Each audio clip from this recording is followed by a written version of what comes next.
atin na ngang uumpisahan ang preparasyon sa ating pork menudo. Siyempre, atin munang huhugasan yan.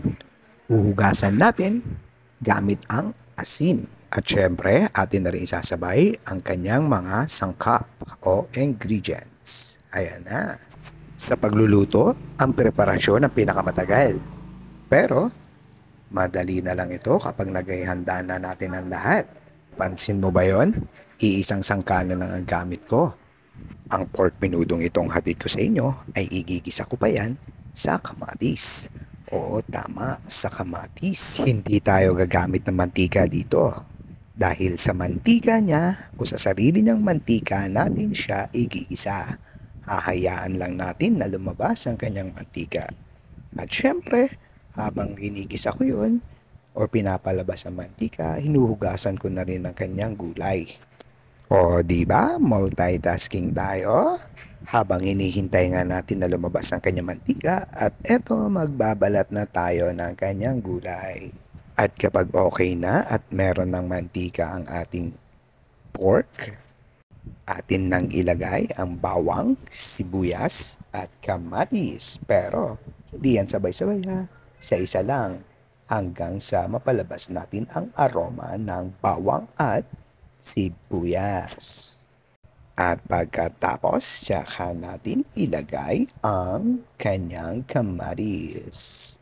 O, nakita mo ba yun? Inaamoy-amoy pa yan.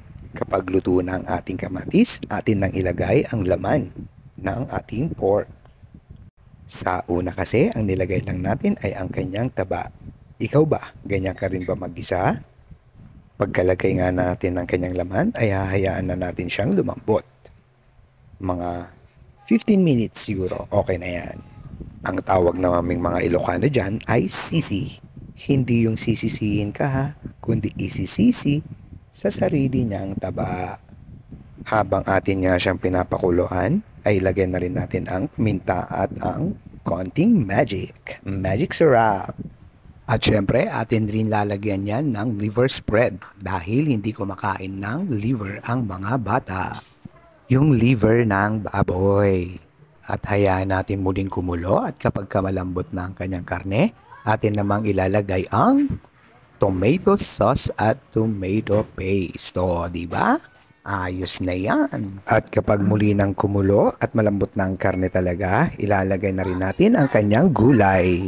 At syempre, kapag kumulo na yan at maayos na ang kanyang mga gulay, malambot na, ayan, atin ang timplahan. Nakadepende na sa inyo kung paano yan titimplahan ng ating pork menudo. Ano pang hinihintay nyo? Tara, ihain na natin to at tayo'y lalamon na. Follow me for more!